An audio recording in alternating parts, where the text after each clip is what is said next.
Hello, and welcome to the Preceptor modules created by the Professional Development Department of the College of Nursing of Michigan State University. Module 2 is focused on the foundation and strategies of successful preceptors. Today's activity will provide Point 2 contact hours of continuing nursing education. Michigan State University College of Nursing is accredited with distinction as a provider for nursing continuing professional development by ANCC. Completion criteria for this continuing education activity is participation in the learning activity, achievement of 80% or greater on the post-test, and then completion of the post-test evaluation. These will be available to you via a link as well as a QR code at the end of the module today. The learning outcome today is that upon completion of this learning activity, participants will have improved knowledge and provide a practice application example of nursing learning theory and strategies of preceptorship.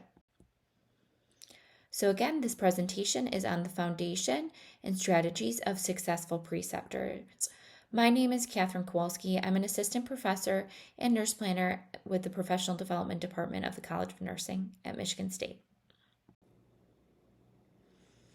So for the foundations of preceptors, we really need to understand learning theory basics.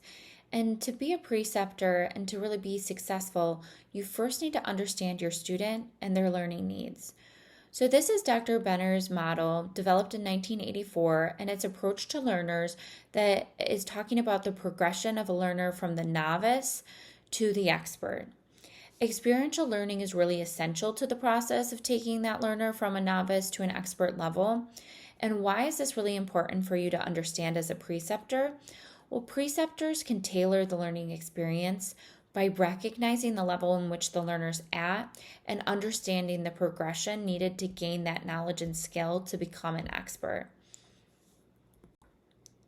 So what I want to do is I really want to break down the Brenner model and give you kind of those learner characteristics for each of these stages, and then how you can apply this as a preceptor. So this novice learner really lacks situational experience. They don't have that discretionary judgment, and they don't always know kind of the exceptions to the rules or prioritization of components of care. So what do you need to do? You need to foster that foundation of learning for them. Teach them rules that guide the learner's actions. Encourage the learner to really think out loud, because then you can gain a better understanding of their rationale or their reasoning for what they're thinking when it comes to care and practice. A beginner level has a little bit more minimal past experience to draw from, but they have a little bit more global approach, but still not specific experiences. They start to kind of recognize patterns, especially with your help as a preceptor facilitating this. They still struggle and have difficulty really prioritizing, as they kind of can see things, all aspects of care as equally important. So really what you can do as a preceptor to foster this learner is really help them with prioritization. Help them understand critically important tasks, recognize patterns, and then the meaning behind that pattern, right? If something's abnormal, what does this mean to your practice and delivery of care to better the patient outcome? And then obviously providing that foundational learning and teaching of the rules, but also incorporating hospital policies, guidelines, building upon that foundation.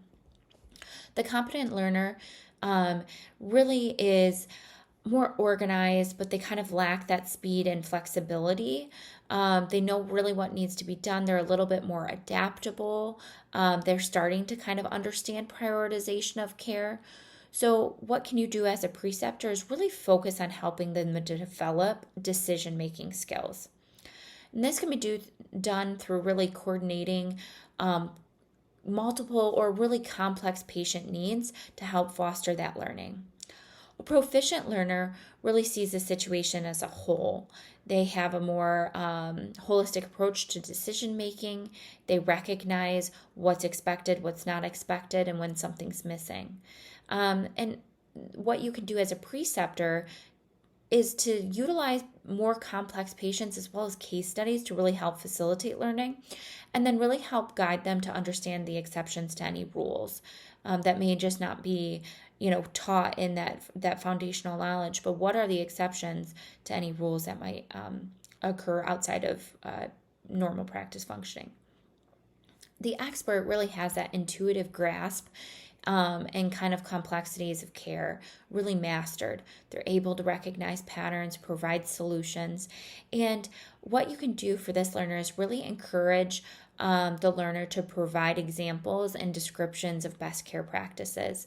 Healthcare team members recognize this learner as an expert, and they should be able to help foster best practices for the unit, the hospital, as well as other staff members and or learners in the environment. So what factors really impact adult learning and why? There's 3 domains that we're going to focus on for learning. So your cognitive learning, your affective learning, and psychomotor, more your behavioral learning. The cognitive learning involves the intellect. And this is where information is kind of understood, and you're taking that basic recall and taking it all the way up to complex evaluations. So things that you can do as a preceptor to really foster cognitive learning is providing resources and information that you really utilize within practice. Ask questions that really lead this student to discovery of information, right? So if they're unfamiliar with a drug, have them look up the drug and return prepared to discuss the use, the side effects, what they're going to educate the patient on. Make it a really big habit to incorporate learning discovery within your practice. Maybe if there's a new clinical diagnosis, have the student look up an article on different strategies implemented within evidence-based practice to support that new clinical diagnosis. Affective learning is really involving the emotions toward learning and your individual. So how can you do this? Really explore by asking questions to your student that really elicit kind of their values, their beliefs, and then provide information on differing perspectives, especially when it comes to the healthcare environment. Place the students in situations that they will encounter different attitudes, values, or beliefs than their own. Psychomotor learning requires active practice. Provide opportunities for demonstration and practice. We want to do more than just talk through a skill, but we want to give them time to sufficiently learn and create that foundation for mastery of technique. In all these domains, a preceptor's most effective strategy is really modeling competent practice of your own. Allow the student to observe you in action, observe your thought process through kind of nursing out loud so that they can enhance their clinical practice. The last thing for kind of learning theory is understanding learning styles and preferences of your learner. So individuals are very different in the way that they learn, because not everybody learns in the same way or learns the same way to all situations. So there's 3 different kind of ideas here of learners. So visual learners, auditory learners, and your kinesthetic or your tactile. So visual learners, really you can utilize things such as concept maps or drawing or written instructions, providing pictures, posters, providing textbook pages. Auditory learners really rely on recorded presentations, audio visuals, maybe verbal dialogue, whether you're doing this with a discussion with a colleague or attending a class. Your tactile learners really like hands-on practice. They want those simulation experiences, the opportunities to demonstrate or return demonstrate. And you can utilize case studies or applications for this learner. So now we're going to transition a little bit from those foundations of learning theory basic, but into how to successfully translate that and connecting with your student as a preceptor. So where to begin? That's setting expectations from the start. And this is both on the preceptor as well as the preceptee and having these expectations outlined. So as a preceptor, you should really understand what it is that your learner needs to achieve. Review the course materials, their objectives, the competencies. Meet with any faculty or unit leadership to really clarify your role within their learning. And then once you understand their learning role, you need to ensure that you provide clear instructions to the student so that they understand their role and expectations. A preceptee, they should really be timely and prepared for any clinical day. They should demonstrate professional behavior, appropriate dress. They should absolutely follow your instructions and your guidance. And then they should really be interactive and engaged in the learning experience throughout the preceptorship. The next layer of being a successful preceptor is really building a trusting relationship. And what does this mean? It means really being accountable. If you say you're going to do something, do it. Show up on time and be prepared just as you ask of the learner. Be caring, be sincere. You're there to really help guide the learner and make them feel comfortable in a non-judgmental and supportive environment. Be responsive, be transparent, communicate regularly with the learner, provide time for questions, reflections, and feedback. And how can you really build this trust for your student? It's kind of a balance of asking and sharing. So encourage your student to ask for feedback, ask for a different approach, ask for help when they need it. As a preceptor, really share things with your preceptee, feedback on your observations of them, perceptions of the practice environment, or share from your previous experience that can really build the foundation of their learning. The next thing I wanted to cover is really fostering critical thinking and clinical judgment as a preceptor, because I think that this is really the crux of how you can help your students successfully. Again, even go from that kind of more novice learner to that expert learner by really getting a solid foundation in critical thinking.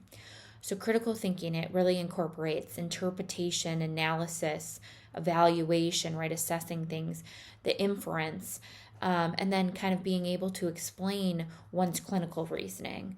And critical thinking and clinical reasoning really come to, they lead you to that clinical judgment. Clinical judgment then takes you to that next layer of really decision making on what is the next step in the patient care, or the overall approach to the patient outcome or healthcare approach. So how do we really foster this for our learners? And I pose that we foster this through the effect that powerful questioning can have. Questions are really key in getting to a student to really think or go deeper. And I propose these strategies to kind of help you guide questioning when in the learning environment. So ask open-ended questions. Allow your student to really think and speak for themselves. Don't overcomplicate things or really get technical. Keep your questions basic. What did you notice? How did you feel? Use question words such as what, when, how, who. Avoid things such as why, because that can really make a student feel defensive. Focus on details, that you start with the bigger, broader picture, and then you scaffold your question line based on their answers. Or if you feel like you're not really getting the details that you are in need of, then start probing a little bit more. So again, bigger question. How did you feel that medication pass went? Then start scaffolding. What did you think was most challenging for you? How did you feel about your communication with the patient? And then allowing for landing space. And what I mean by this is if you ask a question, then just be quiet. Allow the student time to process and form a response on their own. They can't necessarily answer your question if you're then populating another question, because it's taking them some time to process. And then really listen. Listening is such a key tool to have in your toolbox as a preceptor, because it's more than just really hearing what your student says, but it's interpretation of that. And if you really simply listen, you can know that next question to ask to really develop that critical thinking. I wanted to give a kind of clinical scenario on how you can use the power of questioning to really foster and get, honestly, more context from the learner to really understand their rationale and thinking throughout the process. And again, then to go back and really foster that critical thinking, either solidify that they were right or maybe provide opportunities or other thoughts that you see within the scenario. So this is just a simple scenario on medicating a patient for pain. The negative example includes a why question. Why would you choose that? Really kind of putting the student on defense. And then they're following up with a question that says, what is their pain score? It's a very narrow question. It's not very open. And you can see in the negative example, they didn't really foster much information from the student or the learner. In the more positive example, the preceptor's asking, tell me about your thought process for treating a patient's pain.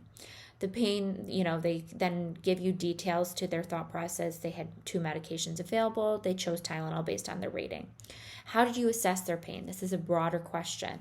Then you understand that the student really asked them to rate their pain, the location, and the description of the pain. So now you have more clinical understanding of how the student kind of came to their conclusion, but then also their process throughout. And again, this can just really impact how you can foster their critical thinking. The last thing I'm going to leave you with are these tips and tricks to be a successful preceptor. And this is available as a downloadable PDF file for you that just really outlines just key concepts to help make you successful. So nursing out loud. Okay, this is utilizing your thought process, but out loud to the learner so that you can really foster that reasoning, that rationale, that critical thinking on your behalf that your student can absorb and understand from you to then apply to their own practice. Repeat yourself. Repetition really often can solidify foundational knowledge and kind of concepts for students. Making sure that they have really clear expectations and outline those and have a good understanding of the expectations. Role model in everything that you do. You are always being watched, so make sure that you are modeling competent professional nursing practice in whatever skill assessment that you are performing yourself. Really cultivate that positive learning experience. Non-judgmental, supportive. Make sure that your student really feels that they can engage in the learning environment.